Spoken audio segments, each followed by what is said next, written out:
మెల్లకని ఎప్పటికీ పోదు నీకు. ఇళ్ళ కళ్ళెత్తలెనకనే దక్కుని సావు. ఈ ఊర్లో ఎవరికైనా బాధ అర్థం కాదు. Download and subscribe to ETV.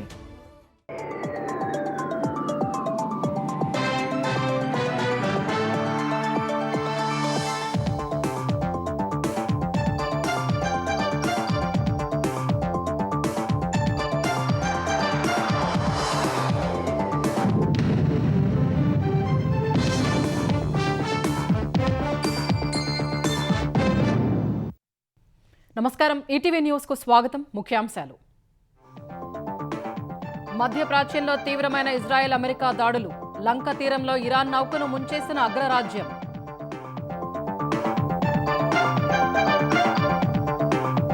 టెహరాన్లో 4 command సెంటర్లను ధ్వంసం చేసినట్టు ఇజ్రాయెల్ ప్రకటన. ఇరాన్లో 1000 దాటిన మృతుల సంఖ్య.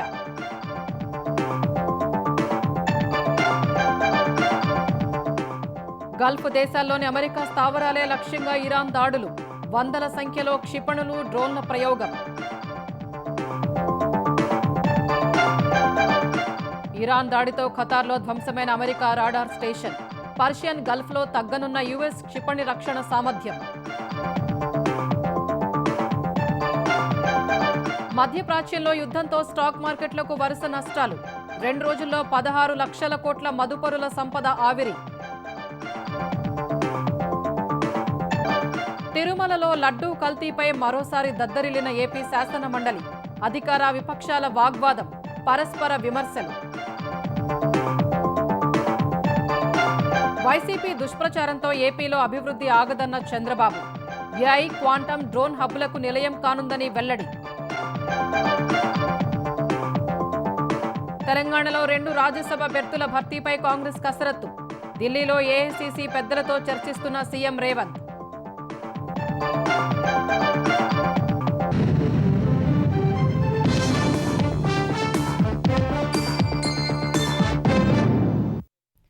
ఇరాన్, లెబనాన్లపై అమెరికా, ఇజ్రాయెల్ సైనిక ఆపరేషన్ కొనసాగుతోంది. విశాఖలో ఇంటర్నేషనల్ ఫ్లీట్ రివ్యూలో పాల్గొని తిరుగుముఖం పట్టిన ఇరాన్ యుద్ధ నౌకను అమెరికా నీటిలో ముంచేసింది. ఇరాన్ విషయంలో ఎలాంటి దయాదాక్షిణ్యాలు లేవని US రక్షణ మంత్రి పీట్ హెగ్సెత్ స్పష్టం చేశారు. యుద్ధం కారణంగా ఇరాన్లో ఇప్పటివరకు 1045 మంది మృతి చెందారు. కొత్త సుప్రీం లీడర్గా ఎవరిని ఎన్నుకున్నా చంపేస్తామని ఇజ్రాయెల్ హెచ్చరించింది. ఇరాన్పై అమెరికా, ఇజ్రాయెల్ మొదలుపెట్టిన దాడులు 5వ రోజు కొనసాగుతున్నాయి. రాజధాని టెహరాన్, ఇతర నగరాలు దాడులతో దద్దరిల్లుతున్నాయి. అమెరికా, ఇజ్రాయెల్ దాడుల్లో ఇరాన్లో ఇప్పటి వరకు 1045 మంది మృతి చెందారు. షియా సెమినరీ నగరం, కోమ్, ఇతర నగరాలు లక్ష్యంగా ఇజ్రాయెల్ దాడులు చేసింది. ఇరాన్ వైమానిక దళానికి చెందిన YAC-130 యుద్ధ విమానాన్ని తమ F-35 స్టెల్త్ ఫైటర్ జెట్లలో ఒకటి కూల్చివేసినట్లు IDF తెలిపింది. పశ్చిమ టెహరాన్లోని మెహ్రాబాద్ అంతర్జాతీయ విమానాశ్రయంతో పాటు ఇరాన్ మిలిటరీకి చెందిన 4 కమాండ్ సెంటర్లపై దాడి చేసినట్లు IDF వెల్లడించింది. ఇస్ఫహాన్ ప్రావిన్స్ లో 5 మృతి చెందగా నజఫాబాద్, ఫెరీదాన్, ముబారకే, అరన్ బిడ్గోల్, కషన్, షహరేజాలో జరిగిన దాడుల్లో 15 నివాసాలు దెబ్బతిన్నట్లు స్థానిక మీడియా తెలిపింది.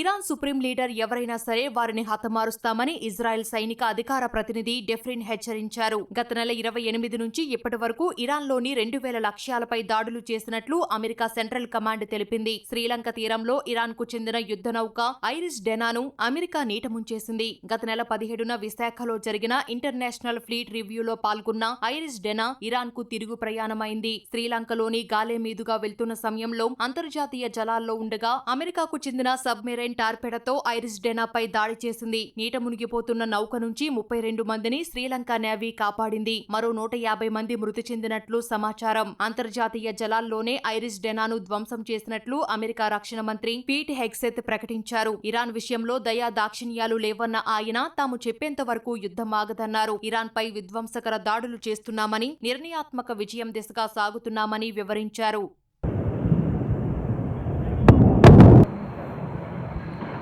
ఇజ్రాయెల్ అమెరికా దాడుల నేపథ్యంలో దివంగత Iran supreme leader Ayatollah Khamenei అంత్యక్రియలు వాయిదా పడ్డాయి. రవాణా సమస్యను దృష్టిలో ఉంచుకొని వాయిదా వేసినట్లు ఇరాన్ అధికార వర్గాలు తెలిపాయి. తాజా ఉపగ్రహ చిత్రాల ఆధారంగా ఇరాన్లోని అణు కేంద్రాలకు ఎలాంటి నష్టం జరగలేదని IAEA తెలిపింది. లెబనాన్లో భూతల దాడులకు దిగిన ఇజ్రాయెల్ సైన్యం సరిహద్దుల నుంచి 6 కిలోమీటర్లు లోపలికి చొచ్చుకెళ్లింది. దక్షిణ లెబనాన్లోని ఖియాం పట్టణం కాల్పుల మోతతో దద్దరిల్లుతోంది. లెబనాన్లో మృతుల సంఖ్య 50 దాటగా 300 మందికి పైగా గాయపడ్డారు. ఇజ్రాయెల్ దాడులతో 65,000 మంది నిరాశ్రయులైనట్లు లెబనాన్ మంత్రి ఒకరు తెలిపారు. బీరూట్ సహా శివారు ప్రాంతాల్లో హెజ్బొల్లా ఆయుధ డిపోలు, కమాండ్ సెంటర్లు, క్షిపణి లాంచర్లను ధ్వంసం చేసినట్లు ఐడీఎఫ్ ప్రకటించింది. ఇజ్రాయెల్తో పాటు మధ్యప్రాచ్యంలోని అమెరికా సైనిక వైమానిక స్థావరాలే లక్ష్యంగా ఇరాన్ దాడులు కొనసాగుతున్నాయి. వందలాదిగా డ్రోన్లు, క్షిపణుల్ని ప్రయోగించింది. కువైట్, ఖతార్, ఇరాక్లోని అగ్రరాజ్యానికి చెందిన సైనిక స్థావరాలపై 230 డ్రోన్లతో దాడులు చేసినట్లు ఇరాన్ రెవల్యూషనరీ గార్డ్ కోర్ తెలిపింది. పశ్చిమాసియాలోని మిలిటరీ, ఆర్థిక మౌలిక సదుపాయాల్ని పూర్తిగా ధ్వంసం చేయనున్నట్లు Iran revolutionary guard corps IRGC తొలిసారి హెచ్చరిక చేసింది. అమెరికా ఇజ్రాయిల్ దాడులు ఉధృతం చేసిన వేళ ఇరాన్కు చెందిన రెవల్యూషనరీ గార్డ్ కార్ప్స్ ఐఆర్జీసీ తీవ్ర హెచ్చరిక చేసింది. పశ్చిమాసియాలోని మిలిటరీ, ఆర్థిక మౌలిక సదుపాయాలను ధ్వంసం చేయనున్నట్లు తెలిపింది. యుద్ధం మొదలైన తర్వాత ఐఆర్జీసీ ఇలాంటి హెచ్చరిక చేయడం ఇదే తొలిసారి. దుబాయ్లోని అమెరికా కాన్సులేట్ లక్ష్యంగా ఇరాన్ డ్రోన్ దాడులు చేసింది. కాన్సులేట్ పార్కింగ్ లో భారీ ఎత్తున మంటలు చెలరేగాయి. అత్యవసర బలగాలు మంటలను అదుపులోకి తెచ్చాయి. ఇరాన్ దాడిని ధృవీకరించిన అమెరికా విదేశాంగ మంత్రి మార్కో రూబియో ప్రాణనష్టం జరగలేదు అన్నారు. 1000కి పైగా క్షిపణులు, డ్రోన్లతో దాడి చేసేందుకు టెహ్రాన్ ప్రయత్నించినట్లు యుఏఈ తెలిపింది. మెజారిటీ క్షిపణులను గగనతలంలో అడ్డుకున్నట్లు వెల్లడించింది. ఇరాన్ దాడులను అడ్డుకునేందుకు యుఏఈకి ఫ్రెంచ్ బలగాలు సాయం చేస్తున్నాయి. ఉత్తర ఇరాక్లోని డెకాల పట్టణంలో ఉన్న ఆయుధ డిపోపై ఇరాన్ డ్రోన్ దాడులు చేసింది. ఈ దాడిలో 2 ఫైటర్లు గాయపడినట్లు భద్రతా దళాలు తెలిపాయి.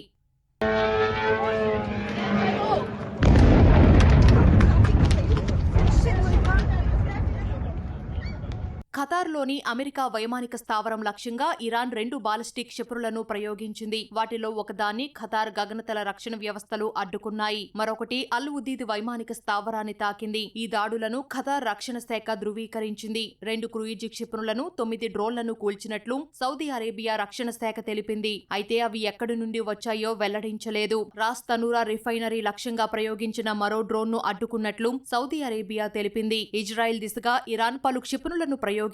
దీంతో జెరూసలేంలో సైరన్లు మోగాయి. ఇరాన్ వైపు నుంచి వచ్చిన క్షిపణులను గగనతలంలోనే అడ్డుకున్నట్లు ఇజ్రాయెల్ సైన్యం తెలిపింది. ఖతార్లో 100 కోట్లు ఖర్చు చేసి అమెరికా నిర్మించిన రాడార్ స్టేషన్ ఇరాన్ క్షిపణి దాడుల్లో దెబ్బతినడం అగ్రరాజ్యానికి భారీ నష్టమేనని నిపుణులు చెబుతున్నారు. అల్ ఉదీద్ ఎయిర్ బేస్కు అనుబంధంగా నిర్మించిన AN/FPS 132 రాడార్ వ్యవస్థ ఇరాన్ క్షిపణి దాడిలో దెబ్బతిన్నట్లు ఉపగ్రహ చిత్రాలు తెలుస్తోంది. 5000 కిలోమీటర్ల పరిధి కలిగిన ఈ రాడార్ వ్యవస్థ ఇరాన్ మిసైల్ను లాంచ్ చేసిన క్షణాల్లోనే దాన్ని ట్రాక్ చేసే సామర్థ్యంతో రూపొందించారు. మధ్యప్రాచ్యపు రక్షణకు మూలస్తంభంగా పనిచేస్తున్న ఈ రాడార్ వ్యవస్థ దెబ్బతినడంతో పర్షియన్ గల్ఫ్లో యుఎస్ సెంట్రల్ కమాండ్ క్షిపణి రక్షణ సామర్థ్యం తగ్గుతుందని నిపుణులు అంచనా వేస్తున్నారు. ఇది దెబ్బతిన్నందున ఇరాన్ ప్రయోగించే హైస్పీడ్ బాలిస్టిక్ క్షిపణుల్ని అడ్డగించడం అమెరికాకు కష్టమవుతుందని వివరిస్తున్నారు. ఇరాన్ తదుపరి సుప్రీం లీడర్గా అయతుల్లా అలీ ఖమేనీ కుమారుడు ముజ్తబా ఖమేనీ ఎన్నికయ్యే అవకాశం ఉన్నట్లు తెలుస్తోంది. ఇరాన్ అసెంబ్లీలో సమావేశమైన కీలక నేతలు ముజ్తబాను సుప్రీం నేతగా ఎన్నుకోవాలన్న అంశంపై చర్చించినట్లు అంతర్జాతీయ మీడియా వర్గాలు వెల్లడించాయి. గత 36 ఏళ్లుగా ఇరాన్ను పాలించిన అయతుల్లా అలీ ఖమేనీ గత నెల 28న అమెరికా, ఇజ్రాయెల్ సంయుక్తంగా నిర్వహించిన దాడుల్లో మృతి చెందారు. ఈ దాడిలో ఖమేనీ, ఆయన కుటుంబ సభ్యులు ప్రాణాలు కోల్పోయారు. ఇరాన్ తదుపరి సుప్రీం లీడర్ ఎవరన్న దానిపై సర్వత్రా చర్చ జరిగింది. ఈ క్రమంలోనే ముజ్తబా ఖమేనీ ఇరాన్ కొత్త నాయకుడిగా పగ్గాలు చేపట్టే అవకాశం కనిపిస్తోంది. Iran supreme leader Ayatollah Ali Khamenei మృతికి వ్యతిరేకంగా పాకిస్తాన్లో ఆందోళనలు చెలరేగడంతో అమెరికా అప్రమత్తమైంది. కరాచీ, లాహోర్ కాన్సులేట్లలో పనిచేస్తున్న అత్యవసరం కాని సిబ్బంది, వారి కుటుంబ సభ్యుల్ని స్వదేశం పిలిపించింది. ఈ మేరకు అమెరికా విదేశాంగ శాఖ ఆదేశాలు జారీ చేసింది. పాక్లో నెలకొన్న ఉద్రిక్తతల దృష్ట్యా ఈ నిర్ణయం తీసుకున్నట్లు తెలిపింది. ఖమేనీ హత్యను నిరసిస్తూ కరాచీలో ఉన్న అమెరికా కాన్సులేట్ వెలుపల ఆందోళనలు చెలరేగాయి. నిరసనకారులు కాన్సులేట్ భవనం లోపలికి వెళ్లేందుకు యత్నించగా భద్రతా సిబ్బంది వారిని అడ్డుకునే ప్రయత్నం చేశారు. ఈ క్రమంలో నిరసనకారులు, భద్రతా దళాలకు మధ్య ఘర్షణలు చెలరేగాయి. ఈ ఘటనలో 10 మంది ప్రాణాలు కోల్పోగా మరో 60 మందికి పైగా గాయపడ్డారు.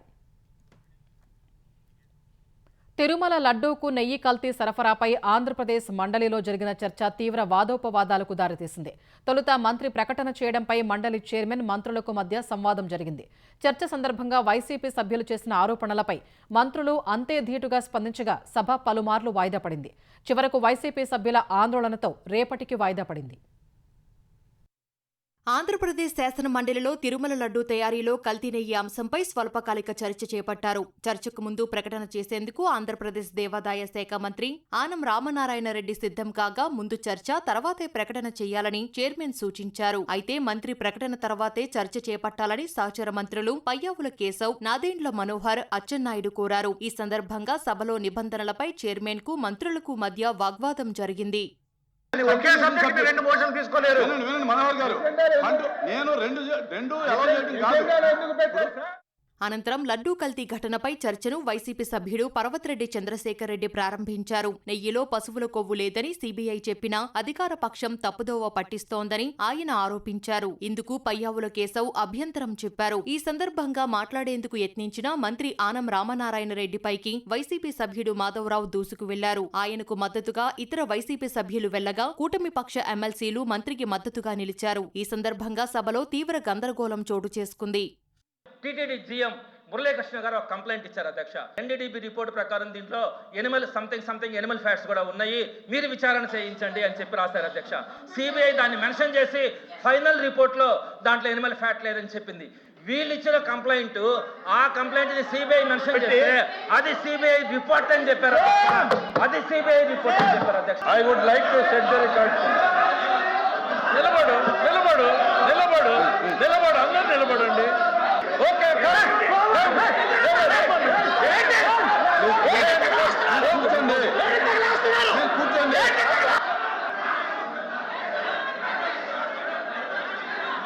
అనంతరం వైసీపీ సభ్యుడు మాధవరావు లడ్డూలో కల్తీయే జరగలేదని వాదించగా మంత్రి లోకేష్ మండిపడ్డారు.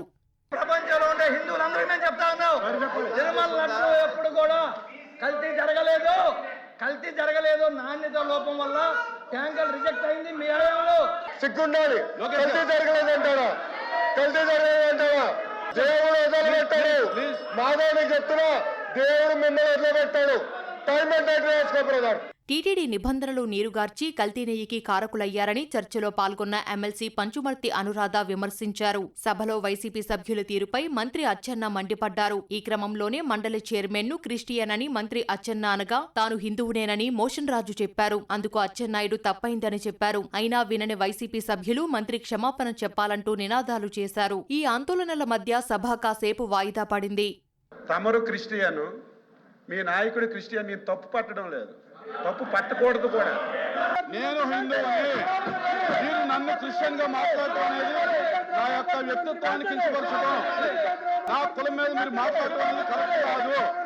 మీరే శాసన మండలిలో ఒప్పుకున్నారు హిందూ అని, నేను అది వెనక్కి తీసుకుంటున్నాను సార్, తప్పు అయిందని చెప్పి కనుక కూర్చో. తప్పు అయితే మంత్రి గారు ఒప్పుకుని చెప్పారు, మీరు కూర్చో. మీరు కూర్చోవాలి చెప్పారండి. ఇప్పుడు నేను అభ్యంతరం తెలియజేశాను. నేను క్రిస్టియన్ అనుకున్నాను మిమ్మల్ని, అందుచేత నేను అన్నాను. నేను హిందూ అని ఒప్పుకున్నారు, మీరే చెప్పారు, నాకు తెలిసింది కనుక నేను అన్న మాటను వెనక్కి తీసుకుంటూ నేను తప్పు అయిందని ఒప్పుకుంటున్నానని చెప్పి క్లియర్గా చెప్పాను. నేను మంత్రి గారు చెప్పిన సమాధానంతో నేను సంతృప్తి, దయచేసి కూర్చోను. సభ తిరిగి సమావేశమైన తర్వాత బీజేపీ సభ్యుడు సోము వీర్రాజు మాట్లాడుతుండగా వైసీపీ సభ్యులు మంత్రి క్షమాపణ చెప్పాలంటూ నినాదాలు కొనసాగించారు. ఈ నేపథ్యంలో చైర్మన్ సభను రేపటికి వాయిదా వేశారు. ఆంధ్రప్రదేశ్ శాసనమండలి చైర్మన్ మోషన్ రాజుపై అవిశ్వాసం పెట్టే యోచనలో రాజీనామా చేసిన వైసీపీ ఎమ్మెల్సీలు ఉన్నట్లు తెలుస్తోంది. 5 రాజీనామాలు చేసి చాన్నాళ్లైనా చైర్మన్ ఇంతవరకు ఆమోదించలేదు. ఇటీవల ఎమ్మెల్సీల అభిప్రాయాన్ని ఆయన తీసుకున్నారు. అయినప్పటికీ రాజీనామాలు ఆమోదించకపోవడంతో చైర్మన్ తీరుకు నిరసనగా అవిశ్వాసం పెట్టాలని భావిస్తున్నారు. అవిశ్వాసం పెట్టేందుకు సరిపడా సంఖ్యాబలం ఉండడంతో ఆ దిశగా ఆలోచిస్తున్నారు. పోతల సునీత, కర్రి పద్మశ్రీ, బల్లి కళ్యాణ చక్రవర్తి, మర్రి రాజశేఖర్, జయమంగళ వెంకటరమణలు చాలా కాలం క్రితమే ఎమ్మెల్సీ పదవికి రాజీనామా చేశారు. తెలంగాణలో 2 రాజ్యసభ సీట్లకు ఎన్నికల నోటిఫికేషన్ వెలువడగా ఇందుకు అభ్యర్థుల్ని ఖరారు చేయడంపై కాంగ్రెస్ కసరత్తు చేస్తోంది. ఈ అంశంపై ఢిల్లీ వెళ్లిన ముఖ్యమంత్రి రేవంత్ రెడ్డి కాంగ్రెస్ అధ్యక్షుడు మల్లికార్జున ఖర్గే, అగ్రనేత రాహుల్ గాంధీతో చర్చిస్తున్నారు. తెలంగాణకు చెందిన 2 రాజ్యసభ స్థానాల్లో ఒక సీటును ఇప్పటికే ఏఐసీసీ కోటాలో అభిషేక్ మను సింఘ్వీకే ఖరారు చేసినట్లు పార్టీ వర్గాలు వెల్లడించాయి. మిగిలిన ఒక సీటు భర్తీపై అధిష్టానం పెద్దలతో రేవంత్ రెడ్డి చర్చిస్తున్నారు. రాజ్యసభ ఎన్నికల నామినేషన్కు రేపటితో గడువు ముగియనున్నందున ఇవాళే అభ్యర్థుల పేర్లను ఖరారు చేయాల్సి ఉంది. రాజ్యసభ ఎన్నికల్లో బీఆర్ఎస్ పోటీపై రేపటి వరకు సస్పెన్స్ అని మాజీ మంత్రి హరీష్ రావు చెప్పారు. రాజ్యసభ ఎన్నికల్లో బీఆర్ఎస్ పోటీపై ఇంకా నిర్ణయం తీసుకోలేదని చెప్పారు. ద్వైవార్షిక ఎన్నికల్లో భాగంగా తెలంగాణ నుంచి 2 స్థానాల కోసం జరిగే ఎన్నిక కోసం నామినేషన్ల దాఖలుకు రేపటి వరకు గడువు ఉంది. అసెంబ్లీలో బీఆర్ఎస్కు అధికారికంగా 37 మంది సభ్యుల బలం ఉంది. కొంతమంది ఎమ్మెల్యేలు పార్టీని వీడినందున రాజ్యసభ ఎన్నికల్లో పోటీపై బీఆర్ఎస్ ఇంకా నిర్ణయం తీసుకోలేదు. కూటమి ప్రభుత్వం ఉన్నంత వరకు దేశంలో పెట్టుబడులకు గమ్యస్థానంగా ఆంధ్రప్రదేశ్ ఉంటుందని ముఖ్యమంత్రి చంద్రబాబు పునరుద్ఘాటించారు. పెట్టుబడులు, మౌలిక వసతులు, ఉద్యోగాల కల్పనపై శాసనసభలో మాట్లాడిన సీఎం వైసీపీ హయాంలో పారిపోయిన కంపెనీలు కూటమి ప్రభుత్వం ఇచ్చిన భరోసాతో తిరిగి వస్తున్నాయని తెలిపారు. విశాఖలో టీసీఎస్కు ఎకరా భూమి 99 పైసలకు ఇస్తే విమర్శించారని, ఆ తర్వాత కంపెనీలు క్యూ కట్టాయని వెల్లడించారు. కూటమి ప్రభుత్వం వచ్చాక 30,598 ప్రభుత్వ ఉద్యోగాలు ఇచ్చామని, పరిశ్రమలు, సంస్థల్లో 6.28 లక్షల మందికి ఉద్యోగాలు వచ్చాయని చెప్పారు. 20 లక్షల ఉద్యోగాలు కల్పిస్తామని హామీ ఇచ్చామని, ఆ విషయంలో తగ్గబోమని స్పష్టం చేశారు. ఏఐకి చిరునామాగా విశాఖ, క్వాంటమ్ వ్యాలీకి కేరాఫ్గా అమరావతి, డ్రోన్ రక్షణల పరిశ్రమల హబ్గా కర్నూలు నిలవబోతోందని స్పష్టం చేశారు. వైసీపీ ఎంత దుష్ప్రచారం చేసినా ఏపీలో అభివృద్ధి ఆగదన్నారు.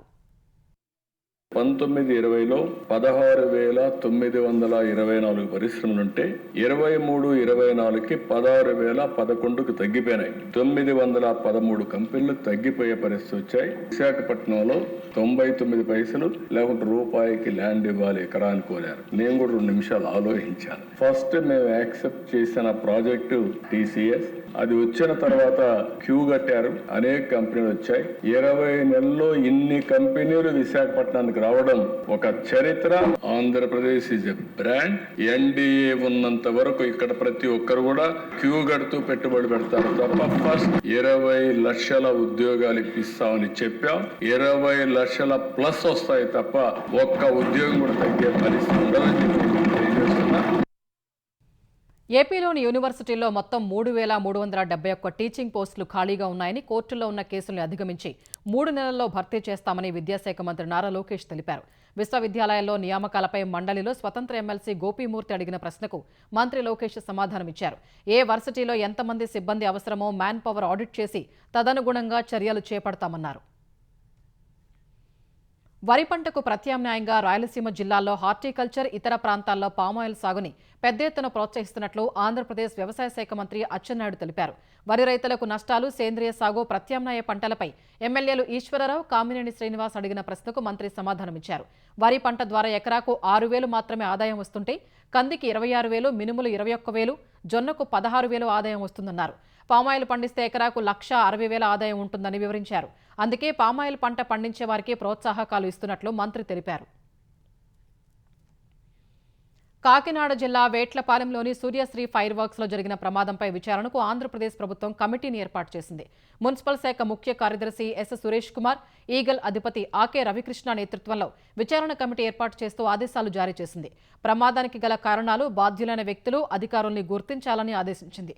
గత అక్టోబర్లో జరిగిన ప్రమాదంపై విచారణ కమిటీ ఇచ్చిన నివేదిక ఏ మేరకు అమలైందో పరిశీలించి తదుపరి చర్యల్ని సిఫారసు చేయాలని ప్రభుత్వం ఆదేశించింది. నెల రోజుల్లో నివేదిక ఇవ్వాలని విచారణ కమిటీకి గడువు విధించింది.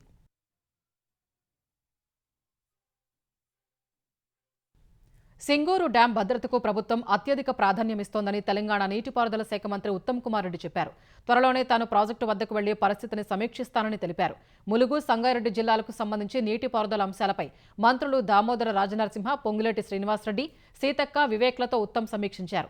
ఎన్డీఎస్ఏ సహా తెలంగాణ అధికారులు సింగూరు పరిస్థితిపై హెచ్చరించారని, మరమ్మతుల కోసం తక్షణ చర్యలు, పరీక్షలు, పనులు వేగవంతం చేయాలని అధికారుల్ని ఉత్తమ్ ఆదేశించారు. డ్యాం పూర్తి బలోపేతమయ్యే వరకు అధిక ప్రమాదం కలిగించే ఆపరేషన్లు నిలిపివేయాలని తెలిపారు. ఆనకట్ట దిగువన నీటిని పూర్తిగా వదలకుండా నష్టాల్ని గుర్తించేందుకు సోనార్ పరీక్షలు, అండర్ వాటర్ సర్వేలు చేపట్టి 2-3 రోజుల్లో నివేదిక సమర్పించాలని ఉత్తమ్ చెప్పారు. ఒకే సీజన్లో మరమ్మతుల పనులు పూర్తి చేయాలని, పంటల విరామం రాకుండా చూడాలని అన్నారు. సింగూరు కాలువ లైనింగ్ పనులు జూన్ 26లోపు పూర్తి చేయాలని చెప్పారు. ఆందోళన నియోజకవర్గంలో 40,000 ఎకరాలకు సాగునీరు ఇచ్చే పెద్దారెడ్డి లిఫ్ట్ ఇరిగేషన్ పథకం డీపీఆర్ను త్వరగా రూపొందించి ప్రభుత్వానికి ఇవ్వాలని ఇంజనీర్లకు సూచించారు. ప్రకృతి వైపరీత్యాలను ఎదుర్కొంటూ ఆరుగాలం కష్టపడి పండించిన రైతులకు కాంగ్రెస్ పాలనలో కష్టాలు తప్పడం లేదని మాజీ మంత్రి హరీష్ రావు ఆరోపించారు. కోతల దశకు వచ్చిన పంట పెట్టుబడి సాయం ఇవ్వలేని దుస్థితికి రేవంత్ రెడ్డి సర్కారు చేరిందని ఆక్షేపించారు.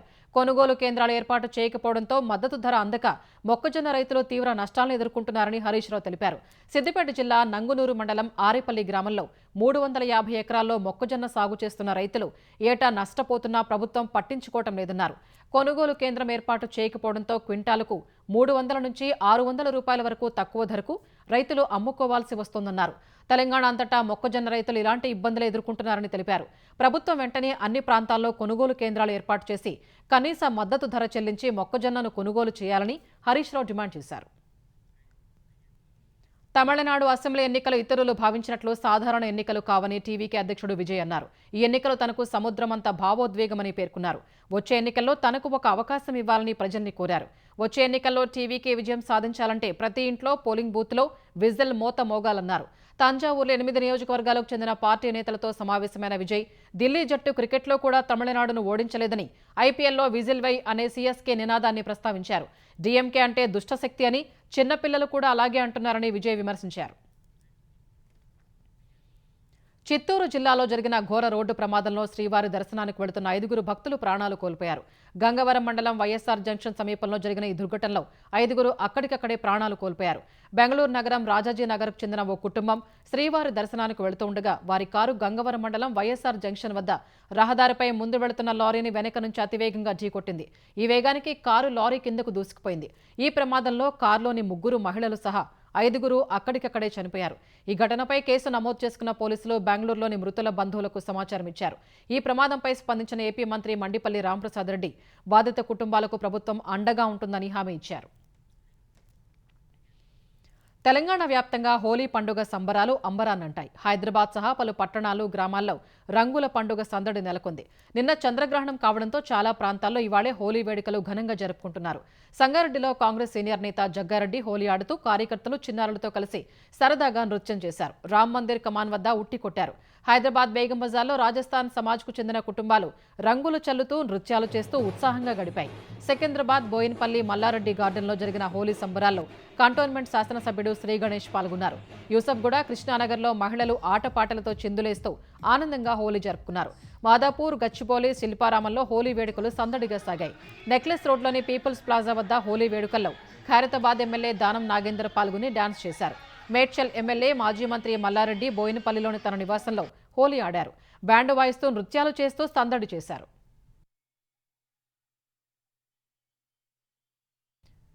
ఉత్తర భారతంలో హోలీ వేడుకలు ఘనంగా జరుగుతున్నాయి. రాజకీయ నాయకుల నుంచి స్థానికుల వరకు రంగులద్దుకుంటూ వేడుక చేసుకుంటున్నారు. ఢిల్లీలో రక్షణ మంత్రి రాజ్నాథ్ సింగ్ కార్యకర్తలతో కలిసి హోలీ వేడుకలు చేసుకున్నారు. పలువురు నాయకులు కార్యకర్తలకు స్వయంగా రంగులు పూశారు. తర్వాత డ్రమ్ము వాయించారు. మధ్యప్రదేశ్ సీఎం మోహన్ యాదవ్ నివాసంలో సాంస్కృతిక కార్యక్రమాలు ఆకట్టుకున్నాయి. అక్కడికి వచ్చిన పార్టీ కార్యకర్తలకు మోహన్ యాదవ్ మిఠాయిలు పంచిపెట్టారు.